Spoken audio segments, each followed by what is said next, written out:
Top story of the day we've been tracking. His regressive and controversial comments have left the BJP red-faced, but there seems to be no remorse on the part of BJP MP Sakshi Maharaj. Well, despite receiving a show-cause notice from the BJP chief, Sakshi Maharaj threatens and misbehaves with Times Now reporters when we ask them some tough questions.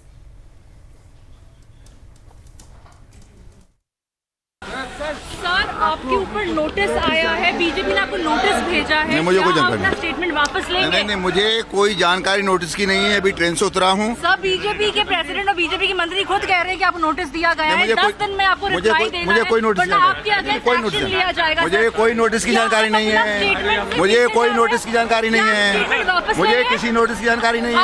मुझे किसी notice की जानकारी नहीं है। मुझे कुछ notice statement जो दिया था मीडिया ने दिखाया होगा। 4 बच्चे होने चाहिए। मुझे किसी नोटिस की जानकारी नहीं है। आप हटेंगे रास्ते से? आप बताइए तो आप स्टेटमेंट वापस लेंगे सर? मुझे किसी नोटिस की जानकारी नहीं है। आपने कमेंट बहुत ही गलत दिया था, इतना बताइए आप नोटिस में क्या रिप्लाई करेंगे? मुझे नोटिस मिला नहीं मैडम। क्या आप नहीं, आपको स्टेटमेंट पार्टी के सीनियर लीडर्स खुद कह रहे हैं, अमित शाह ने खुद कहा है अगर आपका ये जो रिप्लाई होगा ठीक नहीं होगा, आपको पार्टी से अमित शाह ने ये तक कहा कि दिल्ली में तो कुछ कहेंगे। दिल्ली चुनाव में इस पर बहुत क्या आपने हिंदुओं के 4 बच्चे होने चाहिए, क्या आप ये स्टेटमेंट वापस लेंगे? मैं अभी मुझे नोटिस मिलेगा, मैं पार्टी को उत्तर दूंगा आपसे। आपके अगेंस्ट एक्शन ले लिया जाएगा? क्या आपके खिलाफ एक्शन भी होगा? नहीं कोई आपके खिलाफ एक्शन लिया जाएगा अगर आपका रिप्लाई तो लिया जाएगा। मेरे खिलाफ, आपके खिलाफ एक्शन होगा क्या? आप क्यों परेशान है? आप क्यों परेशान है? आप क्यों परेशान है? कैसे आप डिफेंड तो आपका ये 4 बच्चों वाला हटिए, रास्ता हटिए।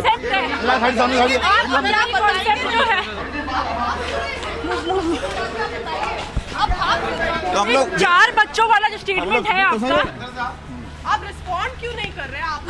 आपने जो कंट्रोवर्शियल स्टेटमेंट दिया है सर, ये हिंदुओं के 4 बच्चे वाला स्टेटमेंट है। आ जाएंगे आपके, हम बार-बार आपसे आप हिंदुओं की बात कर लीजिए मीडिया से। और मुझे बात कर रहे हैं। क्या मुझे कोई बात नहीं करनी। मुझे बात नहीं करनी पार्टी में, मैं पार्टी को छोड़ दूंगा।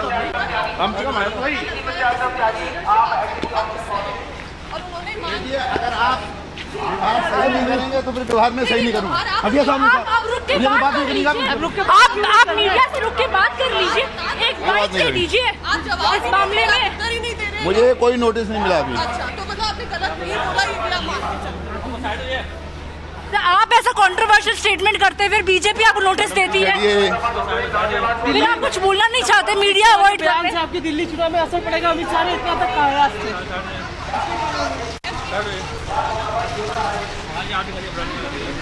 आप ये साध्वी प्राची भी आपके स्टेटमेंट से इत्तेफाक रखती हैं, आप ये स्टेटमेंट को वापस जारी करिएगा। सर, आपको ये स्टेटमेंट वापस लीजिएगा? क्या आपको इस स्टेटमेंट में खेद है?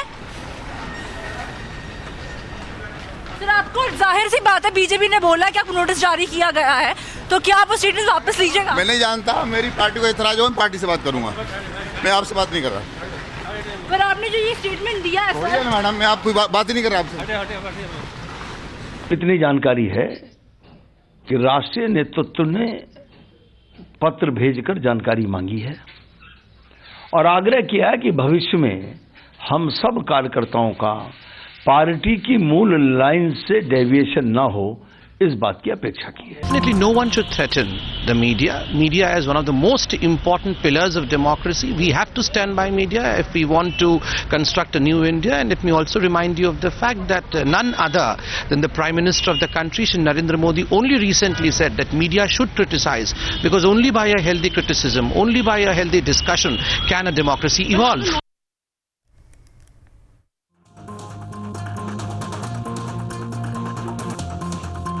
It's not a case of sending notice to Sakshi Maharaj. Sakshi Maharaj is symbolic of the politics of division and communalism in this country being practiced by the BJP. Sakshi Maharaj, there are many Sakshi Maharajas in the BJP. It was imperative for the Prime Minister, no less, to issue a strong condemnation. His silence continues to be eloquent. In fact, this kind of mild initiation, without expulsion, without any severe action, encourages this kind of deviant and divisive activities.